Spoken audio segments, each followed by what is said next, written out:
கிரேக்க புராணம் முடிகிறது. யுத்தத்தின் கடவுளான ஆரீஸின் பிறப்புடன் தொடங்குகிறது. அவர் எல்லா கடவுள்களின் அரசனான சியூஸுக்கும் ஹெராவுக்கும் பிறந்தார்.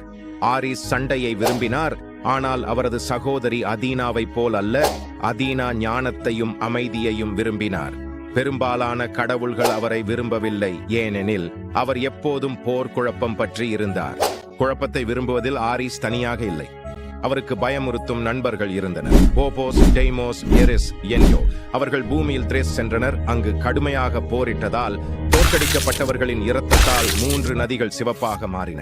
இந்த பயங்கரமான செயல் ஒலிம்பஸில் வாழும் எல்லா கடவுள்களையும் அவர்களது சொர்க்க இல்லத்தில் மிகவும் கோபமாகவும் வருத்தமாகவும் ஆக்கியது. கடவுள்கள் ஆரீஸ் இப்படியே தொடர அனுமதிக்க முடியாது என்று அறிந்தனர். எனவே அவர் செய்யும் வன்முறையை நிறுத்தவும் சொர்க்கத்தையும் பூமியையும் மேலும் அழிவிலிருந்து காப்பாற்றவும் அவருக்கு எதிராக போரிட முடிவு செய்தனர். ஆனால் இது ஒரு